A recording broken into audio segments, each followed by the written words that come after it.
రోజు మన చీపురుపల్లి మండలం అనేది నా నియోజకవర్గమే తప్ప శ్రీకాకుళం జిల్లాలో 2 మండలాలకు కూడా తెరల మండలం మొత్తం 7 మండలాలకు హెడ్ క్వార్టర్ మా హాస్పిటల్, ఏరియా హాస్పిటల్. ఇక్కడ 100 పడగ ఆ రోజు 30 నుంచి 50 పడగల హాస్పిటల్ కూడా 2019 నుంచి 2021లో బొత్స సత్యనారాయణ గారు చేయించారు. ఆ 50 హాస్పిటల్కి 16 లక్షల రూపాయలు శాంక్షన్ చేసి మీద బిల్డింగ్ కూడా కట్టడం జరిగింది, పని కూడా అయిపోతుంది. తర్వాత 2022లో ఏరియా హాస్పిటల్ చేయడం జరిగింది, 100 బెడ్ది, 24 మంది డాక్టర్లు కూడా ఇవ్వడం జరిగింది. నెక్స్ట్ దీంతో ఫుల్ పేజ్ స్టాఫ్ కూడా ఇవ్వడం జరిగింది, ఫుల్ ప్యాటర్న్ కూడా ఇచ్చారు. ఈరోజు హాస్పిటల్ చూసుకుంటే అన్ని మౌలిక సదుపాయాలు కూడా ఇవ్వడం జరిగింది. దీంతోపాటు 28 కోట్ల రూపాయలు కూడా శాంక్షన్ చేయడం జరిగింది. మీకు జీవో కాపీ కూడా పెట్టాం, దయించి జీవో కాపీ చూడండి.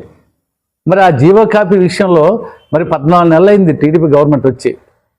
మరి ఎందుకు ఇక ఏరియా హాస్పిటల్ అయింది, 100 బెడ్ వచ్చింది, మనకి అకామిడేషన్ చూసుకుంటే ప్లేస్ ఉంది, హాస్పిటల్ కట్టుకుని డబ్బు కూడా వచ్చింది. మరి దీనికోసం ఎందుకు పట్టించుకోవట్లేదు అధికార పార్టీ నాయకులు?